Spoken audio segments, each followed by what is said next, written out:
The CB radio crackled. Static hissed through the cab of the 18-wheeler as John Mercer adjusted the dial.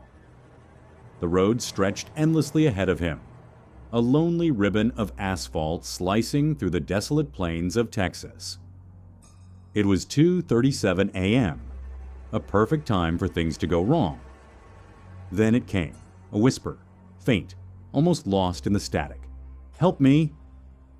John's heart pounded against his ribs. He straightened in his seat, eyes flicking to the radio. "Help me!" The voice was soft, pleading, but distorted. He grabbed the receiver. "Who's out there?" No answer, just silence. Then, out of nowhere, the truck's headlights flickered, just for a second. But enough to make John grip the steering wheel tighter. His gut twisted. He had been driving for nearly 8 hours straight, moving freight from El Paso to a warehouse in Oklahoma. The stretch of highway he was on, U.S. Route 277, was notorious among truckers. They called it the Highway of Whispers, because truckers who traveled it alone at night often didn't return the same. John exhaled, shaking off the unease. Probably just a radio signal interference. Maybe a kid somewhere playing with a CB transmitter. He reached for his thermos, took a sip of cold coffee, and focused on the road ahead. Then he saw her, a girl, standing in the middle of the highway. John slammed the brakes, tires screeching against the pavement as the massive truck jerked forward. His heart slammed into his chest. The girl didn't move, just stood there, barefoot on the cold asphalt, her long dark hair hanging in front of her face. For a long moment, neither of them moved. Then she lifted her head. John's breath caught. Her eyes were hollow. Black pits where human eyes should have been. And her mouth. It was open too wide, unnaturally wide. John yanked the wheel, swerving onto the shoulder. His truck barely missed her. But when he looked in the side mirror, she was gone. His hands were shaking as he put the truck in park. His pulse thundered in his ears. That wasn't exhaustion. That wasn't a hallucination. That was real. He flipped on his hazards and picked up the radio again. "This is Big Rig Mercer. If anyone's near Route 277, I need to know if y'all have seen something weird out here." Silence. Then static. Then, "She's not real, John." John's stomach lurched, because the voice that had just spoken over the CB, it was his own. John didn't stop. Not for the next 50 miles. He kept the pedal down, speeding through the empty night, gripping the wheel so tight his knuckles turned white. He didn't look in the mirrors. He didn't answer the radio. He just drove. Finally, a truck stop appeared in the distance. Bright neon lights cut through the darkness like salvation. John pulled in fast, parking beside 2 other rigs. The air outside was bitter cold as he stepped down from the cab. The place was empty except for a single old man sitting at the counter inside the diner. The cashier, a woman in her 50s, gave John a tired smile. "Coffee?" John nodded, still rattled. He slid into a booth and tried to steady his breathing. Then the old man spoke. "You saw her, didn't you?" John's head snapped up. "What?" The old man chuckled dryly. "The girl, the one standing in the road." John's blood ran cold. "How do you know about that?" he asked, his voice barely above a whisper. The man stirred his coffee, his expression dark. "Because I saw her too, 40 years ago." John swallowed hard. "She ain't a ghost," the old man continued. "She's a warning." "A warning for what?" The old man leaned forward, lowering his voice. "You ever hear about the missing truckers?" John stiffened. "They never found 'em," the man continued. "Dozens over the years, all driving solo on this highway. People say they just vanished. Some say they crashed somewhere deep in the woods. Some say they got taken. But those who saw the girl?" He narrowed his eyes. "They all made it."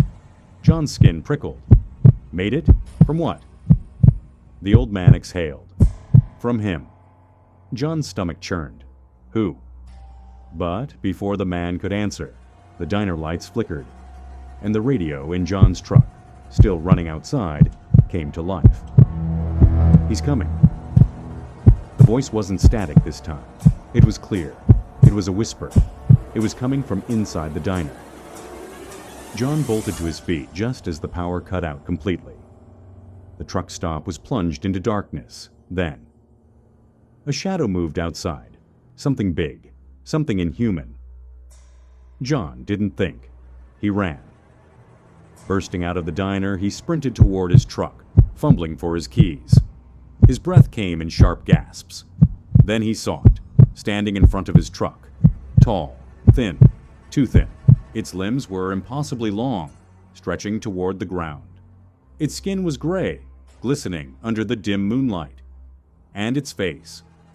It had no face. John's mind screamed at him to run, but his body was frozen. The thing took a step forward, its elongated fingers twitching. Then, the girl appeared, right beside John. She turned her hollow eyes toward him. Go. John didn't hesitate. He jumped into his truck, locked the doors, and floored it. Tires screeched as he sped out of the lot. In the rearview mirror, he saw the girl standing there, facing the creature. Then, she vanished. So did the thing. John never drove that highway again. A week later, he searched for missing truckers on Route 277. The reports were real. Men who had disappeared without a trace. No wrecks, no remains, just gone. And every survivor's story. They had seen the girl. John didn't tell anyone about what happened. But he knew one thing for certain. Something was out there. Something that took truckers in the night. And if you ever see a barefoot girl standing in the middle of the road, you better keep driving, because if you stop, you won't be seen again. This story is based on real accounts from truckers who have reported strange encounters on desolate highways in the U.S. Many claim to have seen figures, heard whispers, or experienced supernatural events while driving late at night. Some roads, like Route 491, formerly Route 666, and certain stretches of Route 277 are notorious for unexplained disappearances. Would you ever dare to drive these roads alone at night? Sam Reynolds had been trucking for 20 years, but he'd never felt uneasy on the road until tonight. It was just past midnight when he pulled into a remote gas station in Arizona. He was hauling an unmarked trailer for a private contractor. The job paid cash, no questions asked, but something felt off. The gas station attendant, an old Navajo man, stared at Sam's truck for a long moment before speaking. "You should leave that load here," the old man muttered. Sam frowned. "Why?" The old man exhaled, shaking his head. "Because whatever's in that trailer ain't meant to reach its destination." A chill ran through Sam. He laughed it off, but his gut twisted as he pulled back onto the highway. 30 miles of darkness lay ahead. Then the banging started. A heavy thud echoed from the trailer. Sam's grip tightened on the wheel. Maybe the cargo shifted. He glanced at the side mirror. And then he saw it. A handprint. Smeared in blood on the inside of the trailer door. Sam's heart slammed against his ribs. No way. The trailer was locked, wasn't it? Then came the whisper. "Let me out." Cold terror flooded Sam's veins. He floored the gas, speeding through the desolate highway. "Let me out." The entire truck lurched, as if something massive inside had thrown itself against the walls. The radio crackled to life. "You need to stop, Sam." It was his dispatcher. Only, his radio had been off. Sam's breath hitched. "What? If you stop, you die." Lights appeared ahead. A bridge. Sam pushed the truck harder, but then the trailer doors exploded open. Something huge and rotting climbed out. A twisted humanoid thing, its body wrapped in black funeral cloth, its face missing, just empty, bleeding sockets. The wind carried its rasping whisper. "I was never meant to leave the grave." Sam swerved. The thing lunged. At the last second, he yanked the wheel and jackknifed the truck, sending the trailer over the bridge. The creature screamed, a sound not meant for human ears, as it plunged into the abyss. Silence. Sam sat there, shaking. The dispatcher's voice returned. "You did good, Sam. Some loads. Ain't meant to be delivered." Then the radio cut out. Sam never took a midnight haul again.